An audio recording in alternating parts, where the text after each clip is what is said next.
ভয়াবহ বন্যায় রাজ্যের মধ্যে সবচাইতে বেশি বৃষ্টিপাত এবং বেশি ক্ষতিগ্রস্ত হয়েছে দক্ষিণ ত্রিপুরা জেলা। বৃহস্পতিবার কেন্দ্রীয় সরকারের উদ্যোগে ক্ষয়ক্ষতির পরিমাণ নির্ধারণ করতে একটি প্রতিনিধি দল দক্ষিণ ত্রিপুরায় পাঠানো হয়। কেন্দ্রীয় স্বরাষ্ট্র মন্ত্রকের যুগ্ম সচিব বিসি যোশীর নেতৃত্বে জিন্টু দাস, উমেশ কুমার রাম সহ 3 সদস্যের প্রতিনিধি দল এদিন দক্ষিণ জেলার বিভিন্ন ক্ষতিগ্রস্ত এলাকা, মুহুরী নদী এবং মুহুরী নদীতে থাকা ওয়াটার ট্রিটমেন্ট প্লান্ট, বিদ্যুৎ, কৃষি জমি, মাছ চাষের পুকুর সহ অন্যান্য জিনিস সরেজমিনে পরিদর্শন করেন।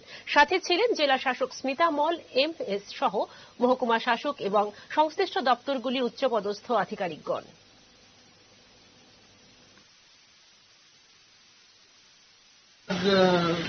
साउथ त्रिपुरा डिस्ट्रिक्ट में सेंट्रल असेसमेंट टीम आया है, जो कि हमारे यहाँ फ्लड हुआ था 20 से 23 अगस्त के बीच में, उसका असेसमेंट देने के लिए ये प्रोसीजर होता है सेंट्रल गवर्नमेंट का। उसके लिए बीसी जोशी जो joint secretary ministry of home affairs से, वो गवर्नमेंट ऑफ इंडिया से आए थे डैमेज असेसमेंट के लिए।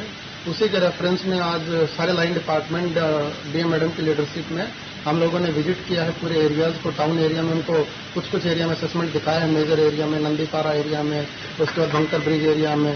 उसके बाद हम लोग विजिट किए हैं मैचेरा जीपी, ईस्ट कलाबरिया एरिया में, वहाँ पे जो लोगों का हाउस में डैमेज हुआ है, कुकुर में डैमेज हुआ है। उसके बाद खेती में जो डैमेज हुआ है, धान एरिया में, वेजिटेबल में, वो सब एरिया उनको दिखाया है। इसी के रेफरेंस में हम लोग ऑलरेडी एसडीएम ऑफिस भी डैमेज असेसमेंट ऑलरेडी कर रहा है जिसके घर डैमेज हुए हैं।